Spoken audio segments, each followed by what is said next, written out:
நம்முடைய வீடுகளில் எல்லாம் பெரும்பாலும் டிபாட்டு நம்பிக்கை உள்ளவர்களினுடைய வீடுகளில் எல்லாம் கீதாசாரம் என்று ஒரு படம் ஒன்று தொங்கும்.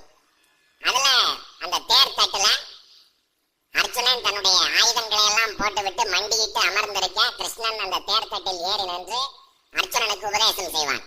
அந்த படத்தை போட்டு அதுல வாசகம் அடித்திருக்கும். எது நடந்ததோ அது நன்றாகவே நடந்தது, எது நடக்கிறதோ அது நன்றாகவே நடக்கிறது, எது நடக்க இருக்கிறதோ அதுவும் நன்றாகவே நடக்கும், எதை நீ இழந்தாய், எதை நீ கொண்டு வந்தாய், நீ எடுத்ததெல்லாம் இங்கிருந்தே எடுக்கப்பட்டது, நீ கொடுத்ததெல்லாம் இங்கிருந்தே கொடுக்கப்பட்டது, இன்று உன்னுடையதாக இருப்பது நாளை வேறொருவனுடையதாகும், நாளை மறுநாள் மற்றொருவனுடையதாகும்.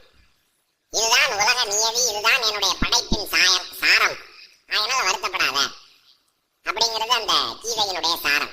நீங்கள் யோசித்து பார்த்தால் இதுவா கீதையினுடைய சாரம்? நீங்கள் மகாபாரதத்தில் அந்த காட்சியை நினைவுக்கு கொண்டு வந்து பாருங்கள். சண்டை நடக்க போகிறது, சங்கை முழங்குவதற்கு தயாராக இருக்கிறார்கள், இருதரப்பும் பிரிந்து நிற்கிறது. அர்ஜுனன் தேர் தட்டில் தன்னுடைய ஆயுதங்களை எல்லாம் துறந்து விட்டு இறங்குகிறான். என்னடா இறங்கி போற, சண்டை போடலையா? எதிரில் நிக்கிறவங்களாம் என் பெரியப்பன், சித்தப்பன், பங்காளி, மாப்பிள்ள, மச்சனை, இவங்களெல்லாம் எப்படி நான் அடிப்பேன்? இவங்களை அடிச்சு இந்த நாட்டை பற்றி நான் என்ன செய்ய போகிறேன்? அவர்களே ஆளட்டும், எனக்கு நாடு வேண்டாம் என்று இறங்குகிறான். கண்ணன் சொல்றான், பைத்தியக்காரனா இருக்க, உன் தர்மம் என்ன? நீ யாரு? நீ சத்திரியன், உன் தர்மம் என்ன?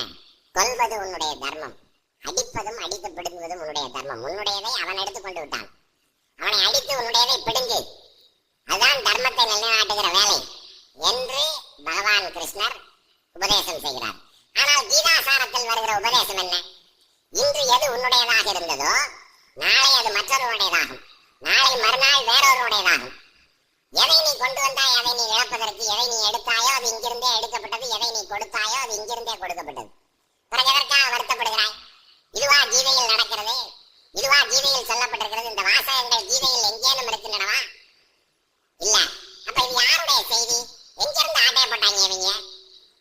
பேசுகிற குண்டலகேசி என்கிற நூல்ல வருகிற 4 வரி பாட்டு, மரிப மரியும், மலிர்ப மலிரும், பெருப பெரும், பெற்றிழப்ப இழக்கும், அறிவது அறிவார், அழுந்தார் உவவார், உருப உரும் என்று உரைப்பது நன்று. கிடைக்க வேண்டியது கிடைக்கும், கிடைக்கக்கூடாது என்றால் கிடைக்காது. மலர்வது மலரும், அழிவது அழியும், இதுதான் இயல்பு. இதை அறிந்தவர்கள் யாரும் இதற்காக வருத்தப்பட மாட்டார்கள், இதற்காக மனம் கசங்க மாட்டார்கள்.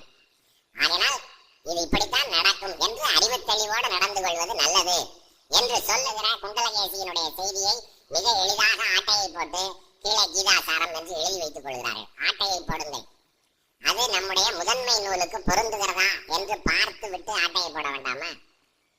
திருடுவது என்று தீர்மானித்து விட்டால் நாம் எந்த மூல நூலில் கொண்டு போய் அதை செருக போகிறோமோ அந்த மூல நூலுக்கு அது பொருத்தமான கருத்தா என்று பார்த்து விட்டாவது செருக வேண்டாமா?